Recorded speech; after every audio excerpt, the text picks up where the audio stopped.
As I said before, I'm Alex Harry. I'm the Assistant Director for Sustainability Initiatives and Campus Facilities.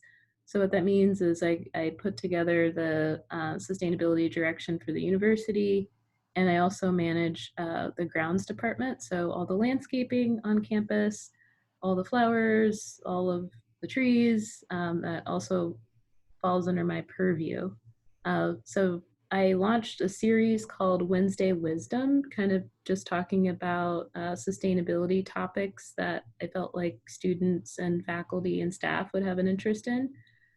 So each Wednesday, the idea is in the afternoon, there would be a speaker who would come on and talk about a particular sustainability topic. So last week was about carbon emissions, and so this week it's about food waste and how do we be mindful about what we throw away, what's salvageable and what's not. So today we're joined with Rachael Jackson. So I will let Rachael introduce herself. She's quite accomplished and done a lot with her blog and has been recognized by the National Geographic and the Washington Post. I believe I saw you on a few local news stations as well. So I'll give her the opportunity to talk through more about her experience and her motivation and more about her bio. Yeah, so thanks for having me. This is very cool, and I love that you're doing this Wednesday Wisdom series. I have always cared a lot about food waste and just generally managing resources well, as I know all of you guys do. And several years ago, I found that I kept encountering food that I definitely didn't want to waste, but that maybe looked a little strange and made me uncomfortable, and I didn't have the knowledge to know whether it was okay to eat or not. And I just assumed that knowledge would be easy to find online, and then I found that it was not. So as a journalist, I just started using those skills and reaching out to the scientists who work on produce and agriculture, botany, horticulture, and just asking a lot of questions. So on my website, Eat or Toss was born, and that's where I will take images of food that you might be like, I don't know, I don't want to waste it, I don't want to get sick, and I'll go through the science of what's going on. In addition to that, I'm a freelance writer, as Alex mentioned, and I've written for the Post and natgeo.com. So I can dive in, Alex, or if you have more slides that you're going to go through first. Yeah. No, it's over to you now.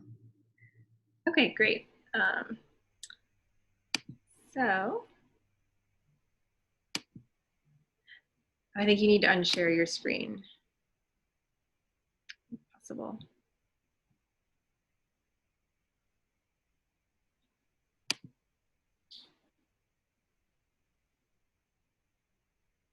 All right, can you guys see my screen? I can see you. See the screen? No. Okay, let me go back.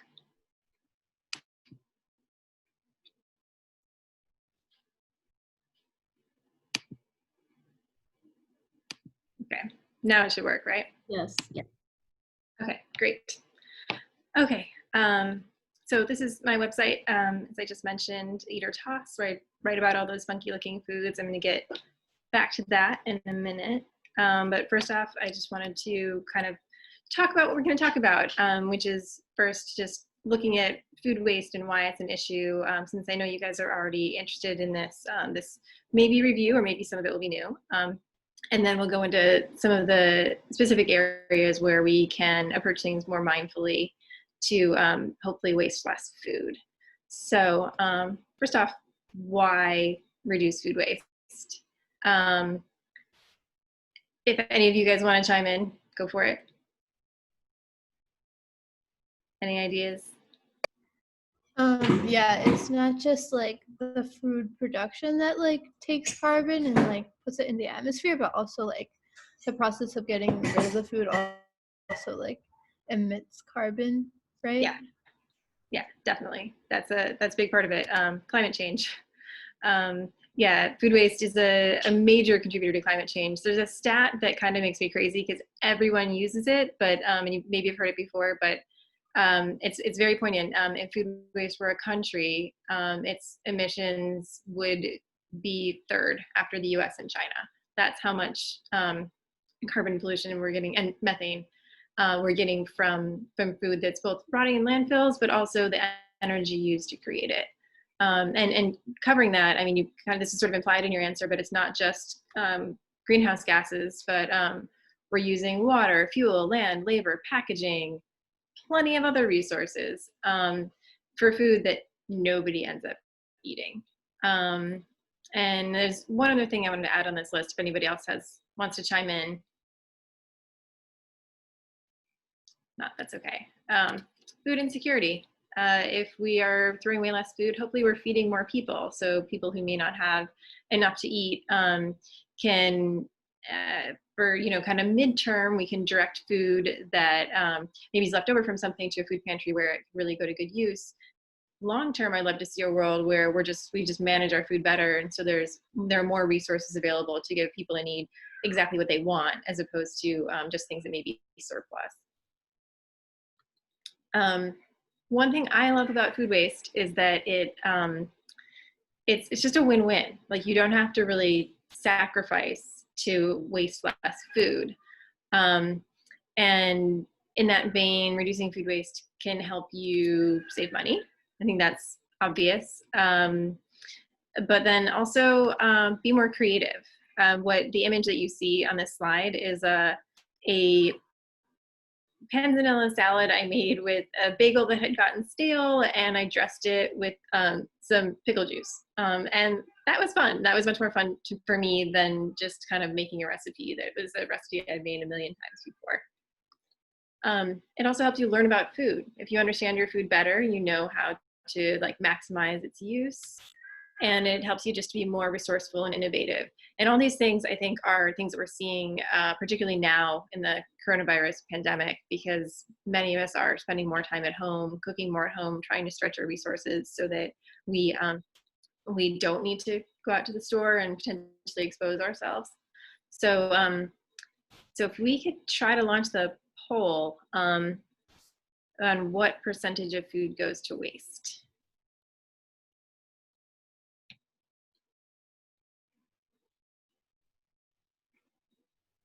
Let me know what you guys think.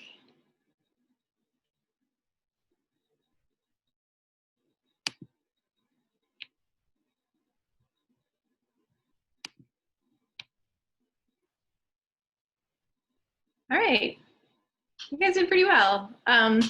So it wasn't exactly a trick question, but it does depend on what you're talking about. So globally, yes, 30% of food, about a third, goes to waste. In the US, the number is a little squishier. It's estimated between 30 and 40%. And this is also a number that's really hard to capture, just because it requires people picking through garbage and auditing that, or people kind of documenting in their home kitchens what they're throwing away. But somewhat consistently, we find that in various studies, it's somewhere between a third and as much as 40%. And then we talked about climate change. Food waste and climate change is so big. I can't reinforce that enough. This is from Project Drawdown. A couple years ago, they ranked food waste as the third most impactful thing we could work on to lessen climate change, slow it down. They've since, I like this, I think this is elegant, they've actually since kind of rejiggered it, and food waste sometimes lands, I think, at number 1. But this is all based on various scenarios. This is, I thought, was a little more clear cut, so I kept this older version. But the point is that this is something that we can all do. Refrigerant management, wind turbines, number 1 and 2, you and I can't go do that, but we all really can impact on our food waste, and we can take those steps, and that really adds up. In terms of how to address food waste, this is from EPA, and I think it's a really important visual. Source reduction is the number 1 thing. It's kind of, I think, less sexy in a way, because it just means not buying things. But it's really where we all need to start. When people talk about reducing food waste, they often talk about composting, and composting is great. I really support composting. I compost like crazy. But I do want to highlight that composting is far down on this list, because by the time we get to composting, we've already not used that food to feed people. It's already not really lived up to its full potential. And I know, I'm sorry, I'm forgetting names, but Lead Lab, you mentioned, best use, and this is it. Like we want to eat the food, and also I think it's important to see that source reduction is before feeding hungry people, and that kind of goes back to like, yes, if we have surplus food, we want to direct it to a nonprofit that can put it to good use. But wouldn't it be better if we had money we could give that nonprofit from not wasting money on food that we were throwing away ourselves, and so they could give people more choice in the food that they were giving them. So another poll, what percentage of waste is attributed to consumers? So if we're starting with like 30 to 40% of food goes to waste, within that group, how much is happening at the consumer level? Oh, and we got a bonus question from people later. And we'll get to the mango like in, I don't know, 10 minutes or so.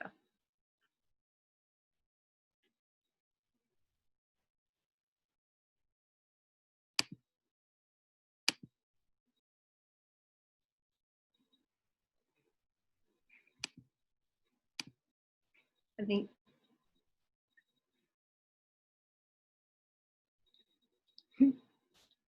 All right.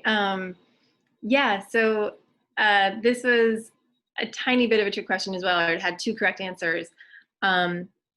We can say as much as 80% in the United States. And that right now is kind of up in the air with coronavirus. But, in normal times, consumer-facing businesses like our restaurants and grocery stores and households were the greatest chunk of food waste. So again, this is kind of upsetting, but also I think very empowering, because that means that we're the ones who can do the most. These numbers are from ReFed, which is an organization that focuses specifically on food waste and does an amazing job kind of bringing together like all the different stakeholders who are interested in reducing food waste. And you'll see that farms and manufacturing have a much smaller footprint, and I think a lot of that is because their bottom line is on the line, and we see just more waste in kitchens where we may not notice. It's really easy to overlook our waste. So bottom line, cutting food waste is something that we can all do every day, and the impact can really, really add up. So what can you do? We're talking about mindfulness here, kind of working mindfulness into the food waste theme, and shopping is obviously where we get our food from and a good place to start. I think this is basic, but making a list is very important. That'll keep you more focused. And there's actually been a lot of studies finding that during the pandemic, way more people have been making shopping lists. And way more people have also been starting by looking in their cabinets, in their fridge before going to the store to make sure that they're not buying something they already have.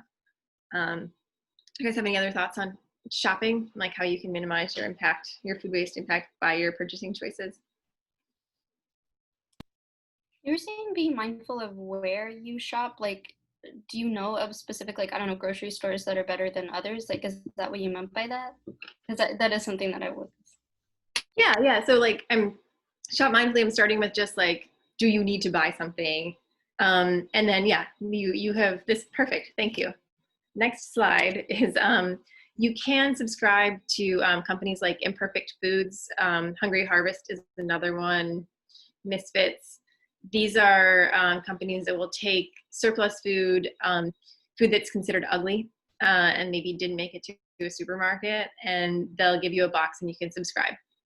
And so you get this every week. I think these are awesome. They've been a little bit controversial, but I think that actually through the pandemic, they're going to come out even stronger. People were concerned that, they might have been taking business away from local farm shares, but from what I've been hearing during the pandemic, local farm shares have been kind of creating conglomerates in a way that I think kind of fits into the Imperfect Foods model. And Imperfect has been really active in finding that food that suddenly doesn't have a buyer because of the pandemic and getting it in these boxes. So I like what they're doing. I have actually never subscribed to one of these. And the reason, even though I've always wanted to, but I'm really mindful of the fact that my lifestyle has not been a good fit for it. Before the pandemic, my husband and I found that we were always like, I wouldn't say overwhelmed, but we often had enough food in our pattern of like occasionally going out to eat and the way that we bought our groceries. We knew we would waste less food if we were going to the grocery store periodically and only buying what we needed, as opposed to getting a box, even if we had some control over the box. So whatever approach, I think it's important to take a look at kind of what your life looks like in that moment. Similarly though, I think any store can show you how it's reducing food waste and how it's taking steps. So for example, yesterday's donuts. I love that Giant does this. I honestly have not been to a grocery store in a long time. I don't know if they're still doing this amid the pandemic. I would assume that they are. But just, efforts like this that show that, hey, we're not going to let our foods go to waste, and we're going to give you a little bit of a discount if you buy this donut that we're acknowledging is not as fresh as these other donuts. Similarly, I love this. Single bananas are really hard to sell. If you think about your banana buying habits, you probably don't buy single bananas. And so, again, this is pre-pandemic, but Giant set up a little basket and said, hey, take one. So they're not throwing it away. Kids are getting a healthy snack. I think this is a total win all around. So shopping mindfully, shopping from your kitchen first, making a list, supporting businesses that are taking clear steps to reduce waste. Another group I didn't talk about is companies that will make products from food that would have gone to waste. One of my favorites is called Regrain. And they take the spent grain left over from making beer, and they turn it into like salty snacks and energy bars. And I just love that. I think it's so smart. And that's stuff that is either getting thrown away or fed to animals. And you might think, oh, well, it's being fed to animals, that's fine. And that is fine. But it's better if we can turn it into food for people. And just to kind of also bring home those crazy stats about the volume of food that we're wasting. From my conversations with Regrained, they tell me that when those numbers are calculated about how much food we're wasting, it doesn't even include that spent grain that they're using because it's not considered food, because it's not normally something that people eat and it's not created for people to eat. So if you imagine like we're starting out wasting 40% of our food, but then there's this whole other category of things that aren't even included in that number that potentially we could be eating. So, and then one more, consider subscribing to an ugly produce share. So that's like the imperfect produce. Next, plan meals mindfully. Do you guys have any thoughts on this? How you might plan your meal to reduce your food waste? This is probably one where I sin a lot in.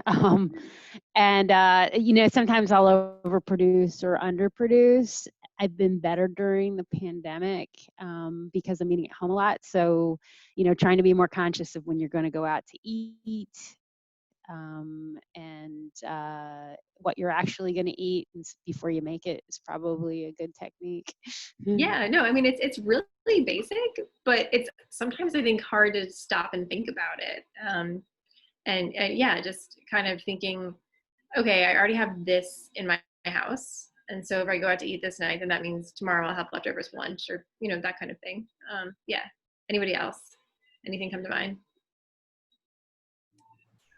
I think for me, it's always like you mentioned before, like when you cook from home and then forgetting about the leftovers and then it gets like pushed far back into your fridge and then you ate out like for 2 days straight. And so I feel like I'm always just digging through the day before it's trash day, and I just find like all the stuff that needs to be thrown out.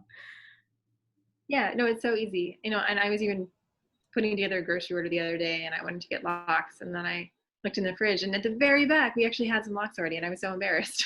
But yeah, like just taking stock of what you have is so important. So So that's the first step, I think, is, you know, what do I have? How can I use it? And can I prioritize, you know, first in, first out? This is savethefood.com. It's a really good resource for tools for kind of helping you plan to avoid wasting food. They've got guidance on how to arrange your refrigerator so that, you know, things are in the right compartments to keep them good for the longest. Recipes as well, some information on specific items. So that's a great resource for planning. I think they even have something called the guesstimator, which obviously is not relevant now, but it will help you avoid over preparing if you're hosting a big meal. You say how many people are coming, what size appetites they have, and it'll give you guidance on number of portions to make. One thing that I really love doing is to cook with things that would have been really easy to throw away. So these are some recipes I've posted on my website. Every Thanksgiving, I make bread scrap pumpkin stuffing. This one you can see, obviously this is not the final the final result, but I always start out with bread that I've just accumulated in my freezer. So some of this was from bread baskets at restaurants. Some of it was maybe a heel of a loaf that we didn't quite get to. Some of it, I think, you know, Panera, I never necessarily want the roll that they give you with your meal. And sometimes it's just kind of there. And sometimes I'll just stash it in this bag and then it'll end up in the stuffing. Also things that you might not even think about being food, like papaya seeds. Those are kind of peppery. You can put them in the oven to dry them out and they sort of look like peppercorns and taste a little peppery. It's a different flavor, but I like to dry them out. Some people eat them raw, but you can blend them and they add like kind of interesting spice. Strawberry tops as well. You can make a syrup. And really you can do that with any fruit scrap. If you just boil it in water and sugar, you'll get a syrup. So another thing to do when you're planning your meals is to use your freezer. Your freezer can extend the life of things. You can make a big batch of something and then put some things in the freezer and then it won't be a problem later when you're like, gosh, I don't feel like cooking, but oh look, I have this meal that I already made in my freezer. It also prevents fatigue, so you don't get tired of things. You make a big batch of something, it's not like you need to eat it all week. So I love using our freezer. It's also been, I think people have been buying more frozen food during the pandemic because it stays good, obviously, for indefinitely. It can be an easier way to add vegetables to your meal as opposed to always having to get like fresh vegetables. And they're not necessarily less healthy than fresh vegetables. I think there are kind of like some trade-offs, but I would never feel like I was denying myself nutrition by eating frozen instead of fresh. One caveat with your freezer though, it can be very easy to put things in your freezer and forget about them. And so there's a food waste researcher who likes to say that the freezer is where good food goes to die. I really advocate using your freezer and using it well, but you do have to remember what's in there. Labels are really important. And just always kind of like when you're going through, you're like, well, what do I have? Remembering that stuff is huge. And this picture is a little sad to me. This was not anything that I think I could have avoided exactly, but I do tend to fill my freezer. And there was a point about a year ago that our cat sitter left the freezer open. And so I had to throw away a lot of food and it was very upsetting. So these were some of the things that ended up being thrown away. I can see some of that was like from this Chinese restaurant that I love and I'm still sad about it. So anyway, we should not look at my fallen food anymore. But just a reminder, like the more stuff you have in there, the more you're going to lose if there's an outage and the more likely you are to forget about it. So mindful meal planning, start with what you have, be willing to improvise, experiment, substitute. We didn't talk about this yet.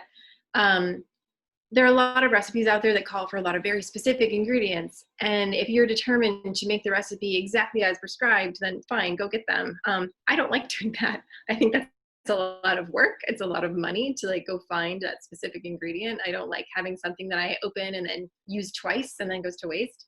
And sometimes often I'm not cooking with the recipe. I'm just kind of opening the fridge saying, okay, I've got these things. What can I do with it? And to me, I love that creative challenge. And it definitely helps us reduce our waste because instead of making a particular recipe, we are making what is in the fridge.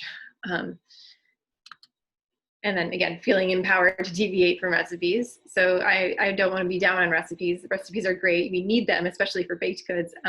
But if you don't have the right kind of flour, use the flour you have and see what happens. Like, you might like it better. I have this one recipe for ginger cookies that I always use like a little bit, like I always have like a little bit different stock on hand. And so they're always different, and that's fine. They're also always delicious. And the other thing is to have fun with scraps. Like we talked about, papaya seeds, also citrus peels, you can candy. The bread scraps, obviously, pickle juice is really fun. And use your freezer, but use it wisely. Evaluate mindfully. So there's this phrase, I'm sure you guys have heard it, when in doubt, throw it out. It's great advice, it's smart advice. It's advice that I don't love, because I think it kind of is an easy way to justify throwing something away. My goal is always to take away the doubt. To be like, okay, I'm not sure, but let me become sure, and let me understand this a little bit better. So, best by, sell by, use by. Does anybody know the story on these?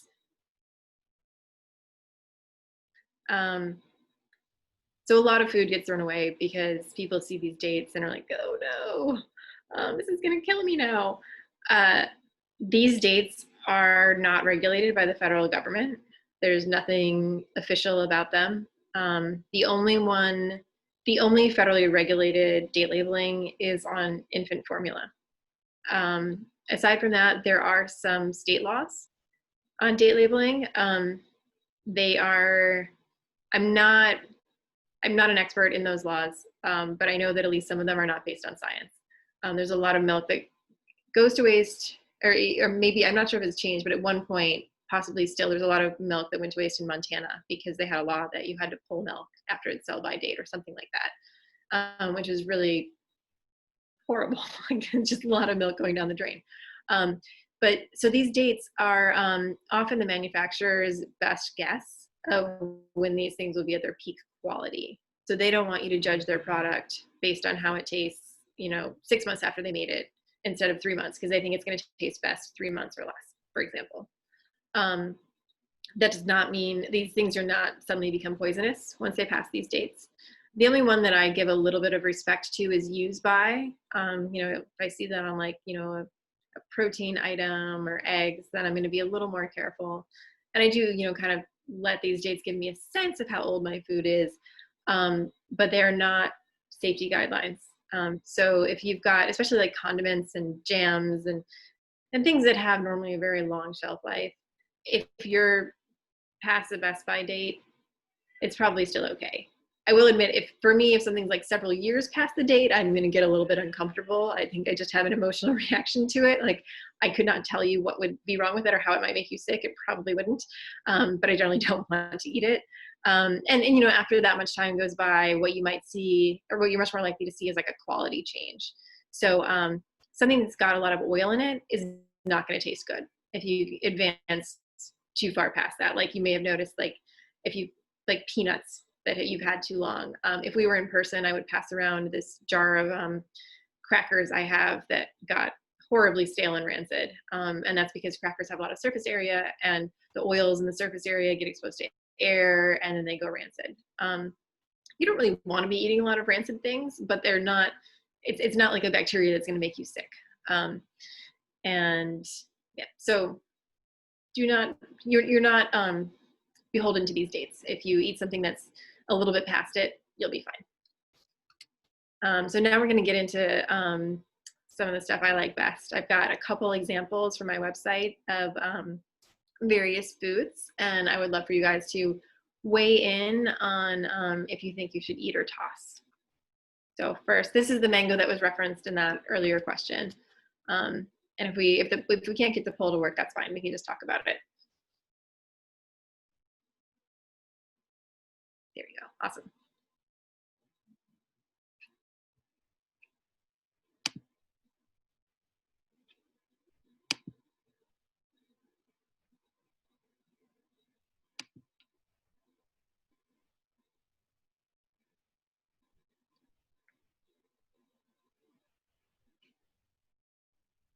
Nice. Oh, I'm so glad this was a 50-50 split because I tried to pick ones that were a little controversial. So this one, this is fine. You could eat this and you'd be fine. You would not enjoy eating the white part. It would not be the best mango you've ever eaten. But this is a purely physiological issue. I know when I first encountered this mango, I was kind of alarmed, and part of me wondered if maybe there was something growing on it that I didn't want to be eating. Or it kind of seemed to me like maybe the pit was taking over the entire mango. None of these are true. None of that's what was happening. When mangoes are harvested, we want to make sure they don't have fruit flies in them. So they go through this hot water bath, and that will kill any lingering fruit flies. Also, there's not like dead fruit fly bodies in most of your mangoes. Most of them don't have that issue. That's just a precaution that the USDA forces mango growers to take. And we're glad they're doing that, because if those fruit flies made it to the US, that would be a big problem. But when that happens, if the mango is not mature enough, it will get stunted. So before a mango becomes that lovely kind of like golden sweet, before you get that like golden sweet tissue, it's more of a solid white, and that's because it's got more starch, and the starch hasn't yet converted to sugar. So you see the solid white, you're seeing much more starchy tissue. So what happened here is the mango went into the hot water bath. It wasn't quite mature enough.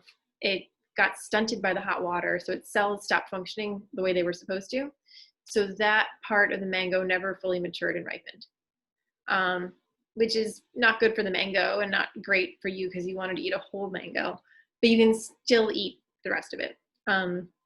It will not be the tastiest mango you've ever had, but I ate this one. It was fine. It was like a little less sweet, a little more acidic than my favorite type of mango, but it was okay. So next one, the green potato. What do you guys think?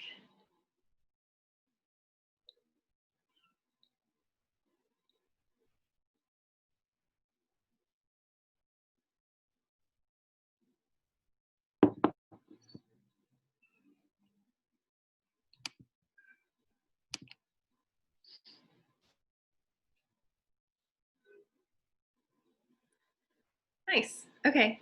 So this is interesting. This one, personally, I'm going to toss this potato. There's no strong threshold of too green, but for me, this is pretty vividly green, and I don't want to eat it. And the reason I don't want to eat it is when a potato starts to turn green, the green color is chlorophyll. But when you see chlorophyll in a potato skin, that means that there's also this toxin present, and the toxin is called solanine. And it's not good if you eat a lot of it. It can make you pretty sick. For perspective, you'd have to eat, well, let me backtrack. All potatoes have this toxin in them. Potatoes that don't have any green in their skin still have this toxin. It actually contributes to how the potatoes taste and why we like them, but we just don't want to eat a large concentration of it. So to get sick from this toxin, you'd need to eat 20 pounds of potatoes, which obviously none of us can do, but only 2 pounds of very green potatoes. So that's where I want to be a little bit cautious. And when we see the green on the skin, the toxin is also present in the potato itself. So it's not just where the green is, it's throughout. It's just that the green is a signal. If I see a potato that's got a little bit of green or very light greening, I'm just going to cut that area off, because even though that means it's still might be more present throughout. If it's just a tiny bit, it's going to be more concentrated in that area, and I'm comfortable cutting it off. The potato scientist I worked with when I wrote about this, she says when she sees potatoes with a little green, she's more worried about it impacting the flavor of her dish than getting her sick. When it's more green like this, it's going to taste more bitter.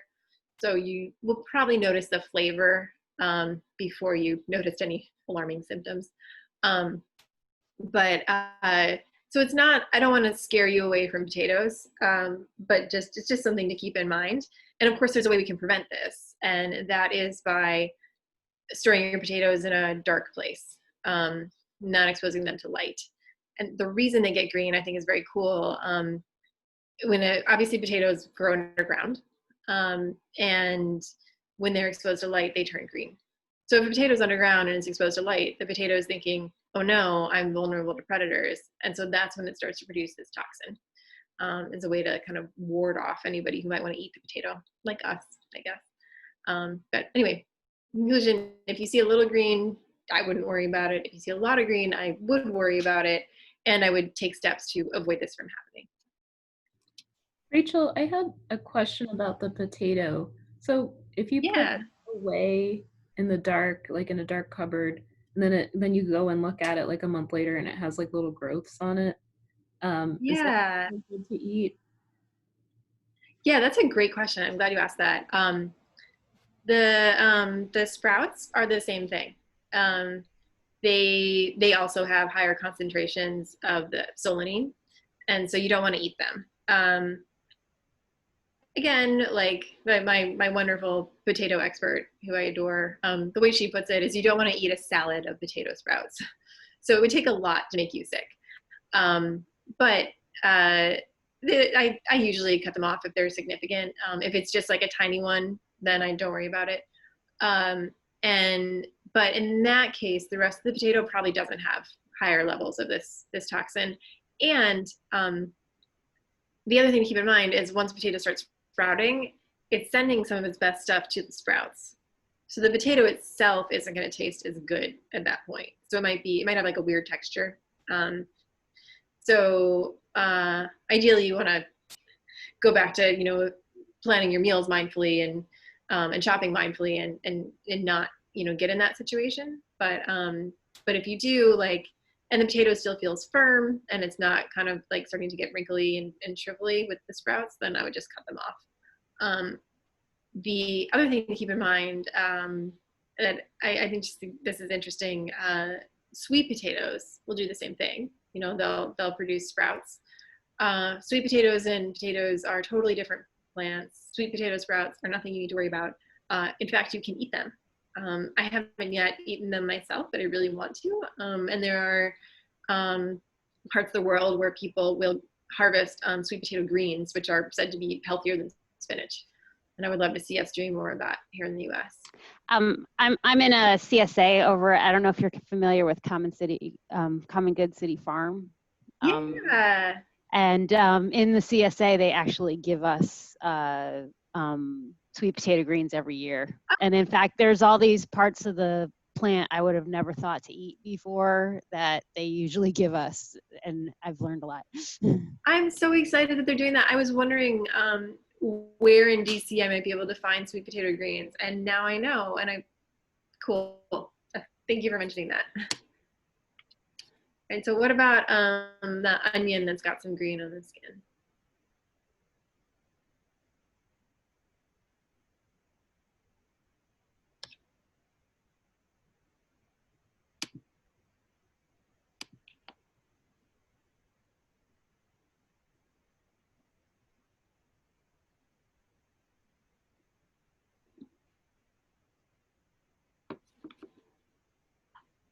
Nice. So I include this one because I really I don't want to scare you guys away from anything that's got some green shading on it. It's really only potatoes where you need to worry about it. With an onion or garlic, if you see some greening, it's fine. It's simply that it got a little too much sun exposure and started to turn green. Carrots, you might see this in carrots. I've seen it. It's so interesting, not just on the top of the carrot where you think, oh, that was exposed to sun, but sometimes like inside the carrot. But it's, as long as it's not like fuzzy mold that's green, if you just see some green, you can cook that right along with the rest of your food. There's a slight chance it might taste a little bit more bitter. I've cooked with it and never really found that to be an issue.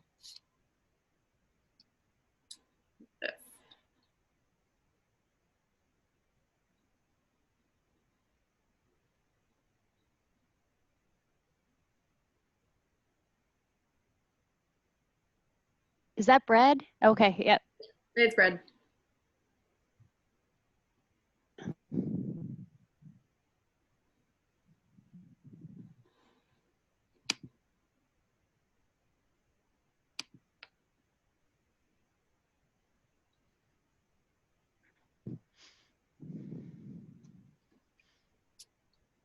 Okay, so this for me is a toss.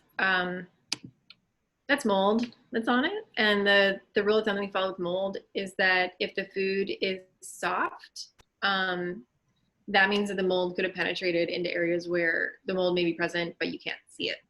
That said, if you if something's hard, then we're less concerned about the mold penetrating, and then you just want to kind of cut it off unless it's like seriously covered in mold or you have any other suspicion that the mold has gotten further than you can see.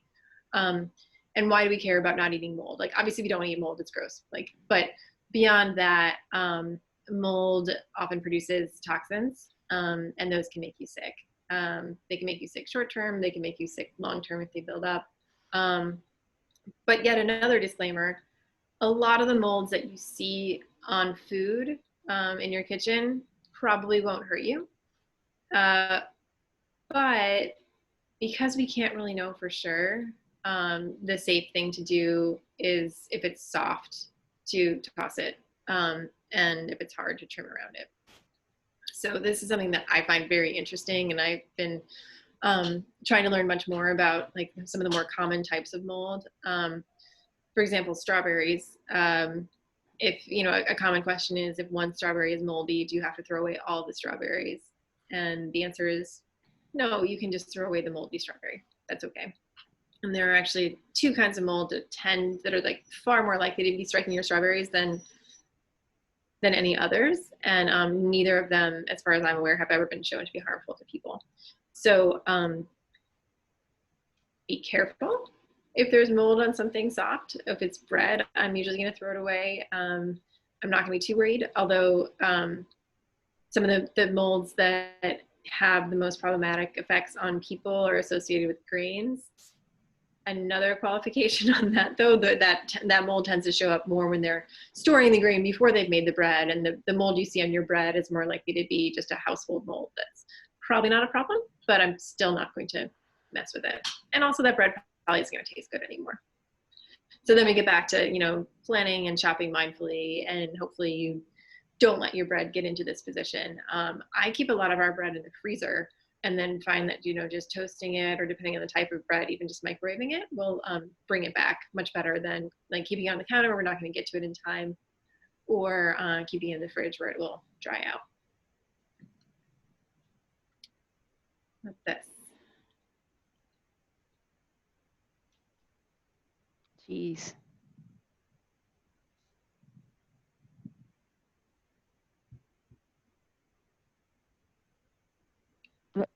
Oh, that one, I think the question didn't quite come through. We got the results.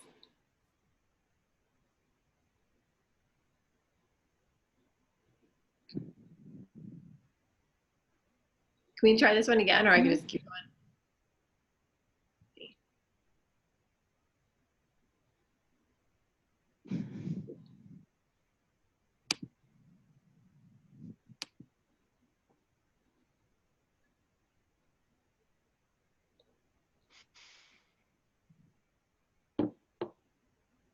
Cool.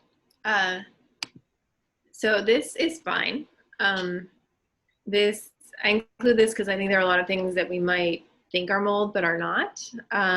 And this is something called calcium lactate, which really is just stuff that was already in the cheese. But as the cheese lost moisture, it kind of came to the surface, and instead of being dissolved in the moisture in the cheese, we commonly see this in like aged cheddar cheese. Like if you ever get Kerrygold cheese, you've probably seen some interesting white patterns on it. So we've got this kind of basically a salt type thing, you know, dissolved in the moisture in the cheese. Evaporation happens, we lose moisture, and then it kind of crystallizes on the surface. You might also see little tiny white spots in like aged Italian and Dutch cheeses, like Parmesan and Gouda. And those are also just little crystals of things that are part of the cheese. And sometimes they're like sought after and they give it a crunch. But if you're just looking at it, it can be really easy to be like, oh no, that's mold, I shouldn't eat that. So for mold, you want to look out for something like kind of like fuzzy, and maybe you could see some filaments. But if it's more like this kind of like salty crust, like on this cheese, and it's an aged cheese, then I wouldn't worry about it. The one disclaimer on that is if it's a young cheese and you see a crust on it, it may have had some kind of temperature abuse or something like that, and then you might want to be a little careful for food safety reasons. But if it's like an aged cheese, it's just kind of like part of the package often. So yeah. I lived in France for several years and they don't throw any cheese out. It's all okay. And most of the things we'd put in the fridge, they don't put in the fridge. Oh yeah, like, well, eggs are a big one. Yeah. They're processed differently though. Exactly. Yeah. Yeah. I always worry about people thinking that like, oh, well, in this country they don't refrigerate their eggs, so we don't need to. But as I'm sure you know, our eggs are washed and they have this protective area or this protective layer on the exterior removed, and so we definitely need to refrigerate them. But in a lot of countries they don't wash them, and so that remains and can block pathogens. Although our USDA folks would say that that's not effective enough, and so they're more comfortable with washing them.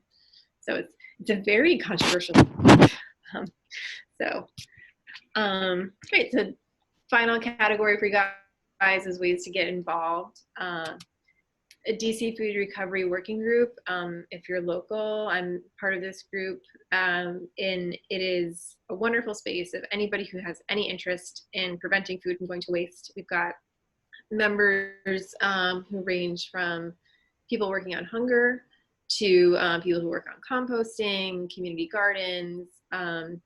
There's a group that I'll get to on another slide actually that picks up surplus food and redistributes it. They're part of this. So if you have any interest and you want to do something locally, I would suggest just calling into one of our meetings and you can kind of get a sense of what we're about. And hopefully you might be able to attend a meeting once the pandemic is over. I really like this group. It's so cool to go to a meeting and to hear people working on different angles of food waste, trade resources, and collaborate.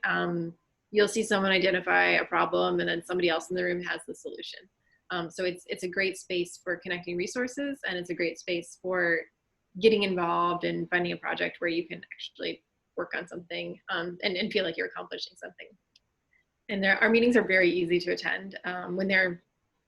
When we get back to in-person, one thing I love is that everybody introduces themselves at the beginning. So if you're coming for the first time, you are introducing yourself just like everybody else. So you never feel like you're, kind of walking into a party where you don't know anybody.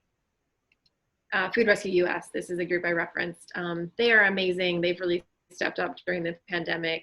Their model, which has certainly evolved over the past, since March, is to pick up surplus food from like events and corporate cafeterias and hotels and bring that to nonprofits. And they're still doing that, except different.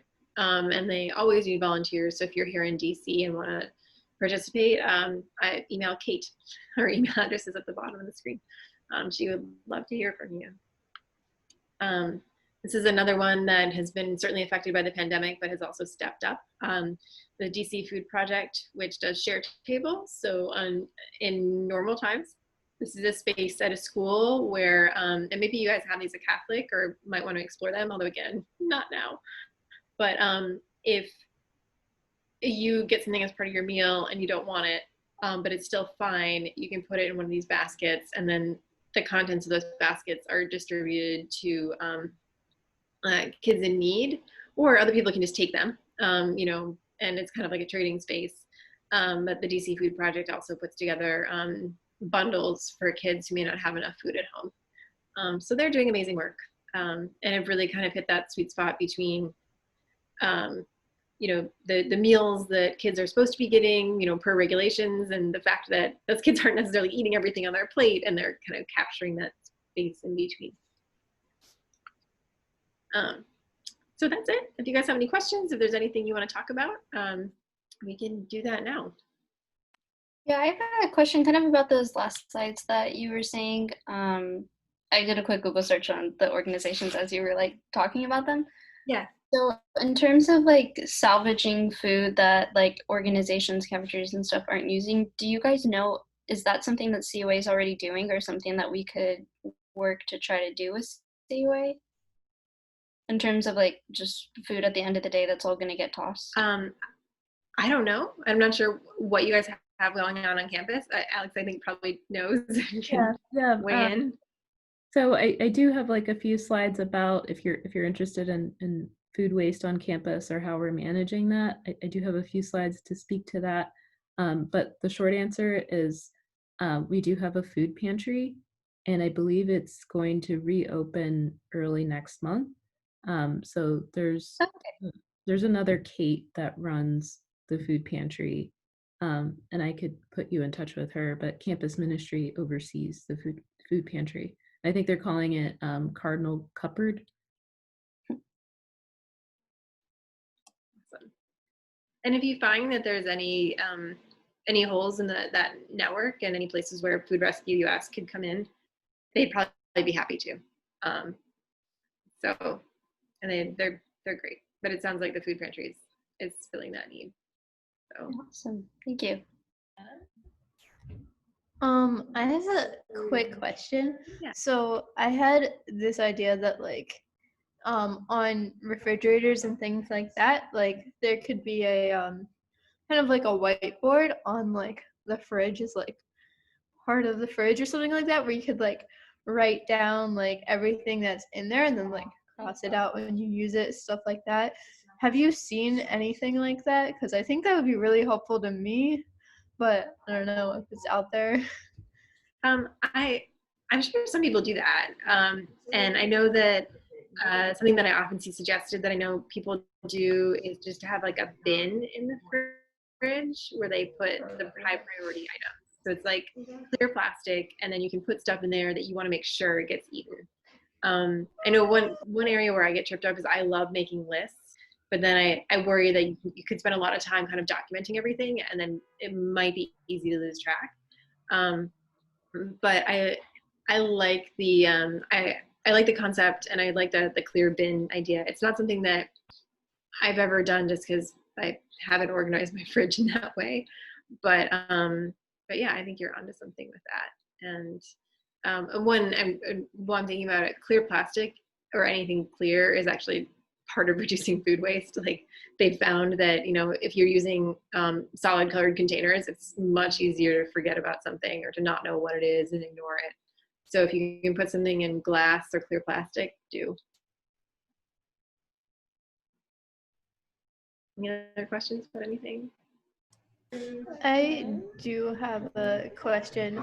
So I have been like when I go grocery shopping, I like found that it's like very annoying because there's a lot of plastic packaging for everything. But I've also seen like articles that are like, yes, like plastic like keeps food for longer, like if it's in like some plastic container and whatnot. What are your thoughts on that? Yeah, it is quite the tension, and I'm glad you're recognizing that. If I can, I'm going to bring a reusable container, and of course the pandemic has totally screwed that up. But yeah, if I have a choice between using plastic and letting food go to waste, I'm going to use plastic. And I think that the plastic movement has, gotten a lot of publicity, and people are doing a lot, and I think that's great. And I think we totally want to use less plastic.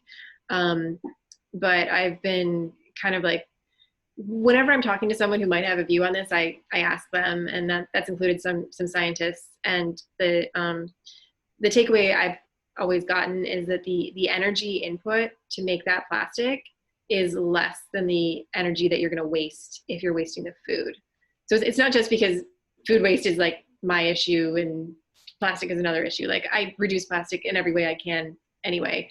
But the amount that you're wasting when you waste the plastic is less than the amount that you're wasting when you waste the food. And of course, this is going to vary depending on lots of factors. If you're getting a to-go container for like one loaf, or not one loaf, that would be a lot, for like, a tomato, a slice of tomato and a slice of bread from your restaurant meal, like that may not be worth it. But that's, again, back in normal times, like I normally go to restaurants with a container in my purse. And so like I can take my leftovers my own way, and I don't have to worry about them coming back with like a giant stack of plastic containers because the chef doesn't want various things to commingle that I really don't care if they commingle.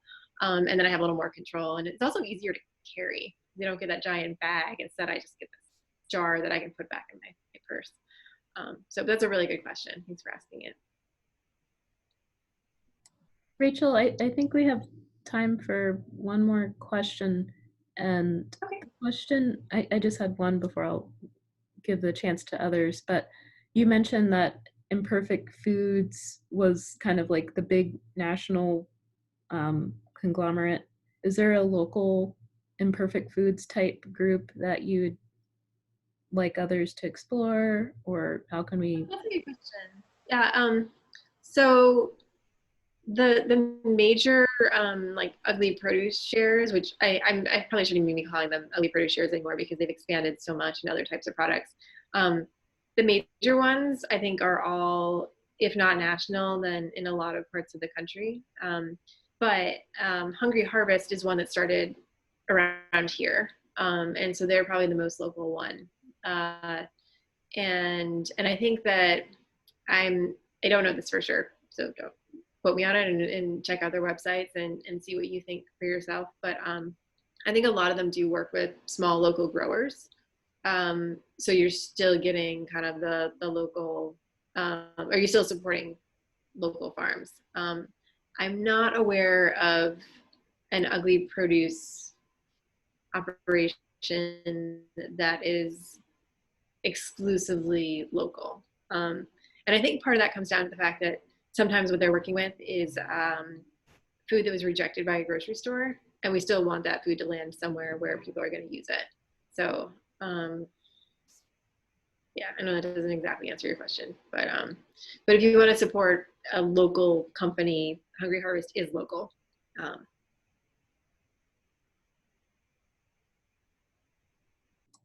Any other questions?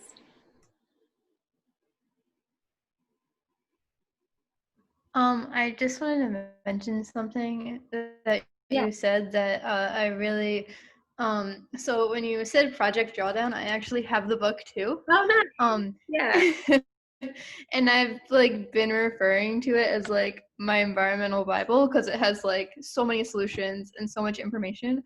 So I like really like when other people reference it. But yeah. Yeah, no, they do such a good job of kind of like boiling it down, right? Like, yeah, I like what they're doing, and I'm so glad you're reading the book. And Holly, I need to learn from you, so I want to hear more about it. You'll have an extra credit assignment. And actually, the other shout out I wanted to give you, I noticed your zero waste bags, and those are a good ones from your freezer incident. I have the same ones. Yeah, those are great. Yeah, no, they're awesome. Yeah, reusable. That's the best way to go. Yeah. Yeah, the other thing that I do is like at the CSA at Common Good, they because of COVID, they have to give it out. You can't just pick it up. And what I started doing instead of using like plastic bags or plastic, from the store new, is I like cut up those old bags if I got to use something quick in the fridge. Oh, nice. Cool. Yeah, I'm so glad you mentioned Common Good. I haven't checked in with them for a while, and I like their stuff. So they're doing great things with the pandemic because I used to be a Produce Plus volunteer, and we couldn't do Produce Plus this year, and they started giving away food for free, and it's a great program, and it's like, if you need food, come on Wednesday. cool. That's great. Awesome. All right. Well, I think that's it. Thanks for coming, guys. And if you want more fun fruit and vegetable, bread, cheese factoids about eating or tossing, I'd love if you subscribed. I'm also on Twitter, Instagram, Facebook. And yeah, that's it. Thank you, Rachel. This was such a great talk. Thanks. All right, cool. Well, Alex, do you have, I know you had possibly some other slides. I can hang out if you're gonna go through those, and if not, I'm happy to sign off now. Just let me know. I did have just a few brief announcements that'll take 5 minutes. It's up to you if you want to hang out and just see what else is going on at Catholic, or otherwise. Sure. Yeah, Okay, I'm curious. so I will share my screen. Let me stop sharing.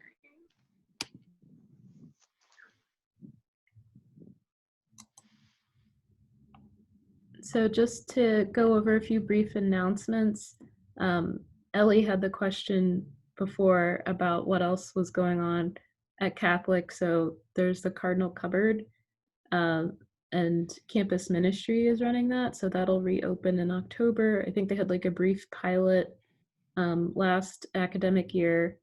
We're also exploring composting again at the Priz.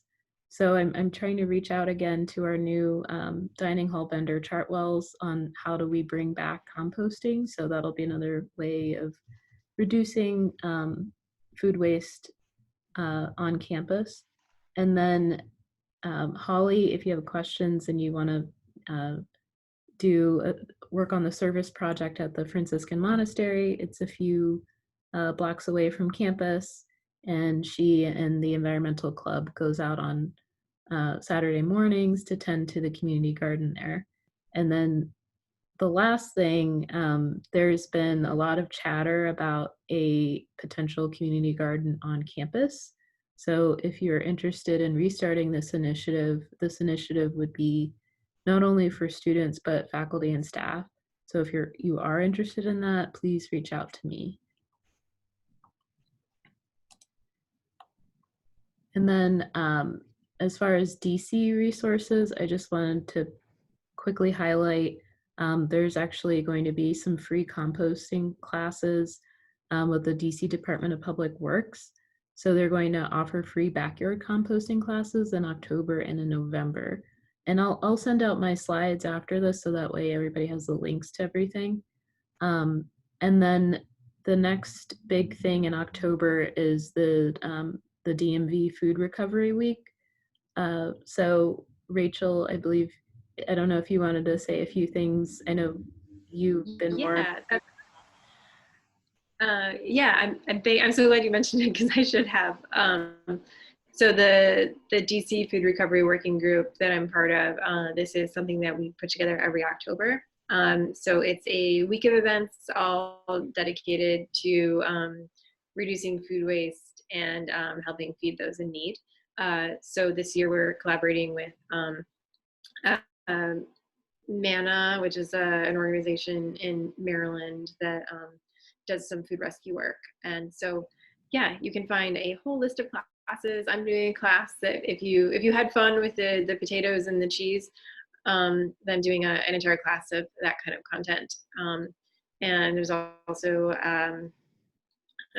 composting. There's one in-person event, but mostly it's going to be a series of webinars this year for obvious reasons. And then if you're interested in dropping off your food waste locally, or at least if you're at the university or close by, the city offers a bunch of food waste drop-off centers. So the closest one to campus is at the Brooklyn Farmers Market, and that's on Saturdays from 9 a.m. to 1 p.m. And then if you want to know more about how the city is tackling food waste and then just getting to a zero waste goal in general, there's a link there. Other announcements, I think most of you all have heard that the sustainability plan is now public. So it's a 5-year plan, food waste, composting, getting to closer to zero waste is all part of the plan. The link to it is here. And then I just wanted to quickly highlight some of the other upcoming virtual events. As I said before, this is going to be hopefully a Wednesday afternoon, early evening event. So the next one is going to be Energy Efficiency Day, and that's with Christine Gibney, who's here today, so she can wave as well.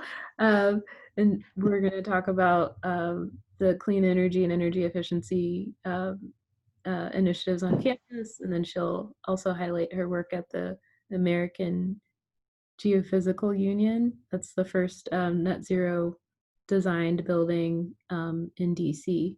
So there's a lot going on here. I know we're a little bit short on time, but thank you all for joining. And if you have other ideas for the Wednesday Wisdom series, or you want to participate in the series yourself, you feel like you're kind of a very sustainable minded person and you want to like talk to others about it or just be part of the chat, please reach out to me, either through Instagram or email. I'd be happy to work on scheduling an event with you. So thank you all for your time. Rachel, again, Thanks. this was a really great talk. I love how interactive it was. And thanks everyone for coming again. Great. Thanks so much for having me. Yeah, Rachel, this was great. I just subscribed to your website using my work address, and is that the best way to get a hold of you? I may want to reach out to you for our green team at Yeah. AGU.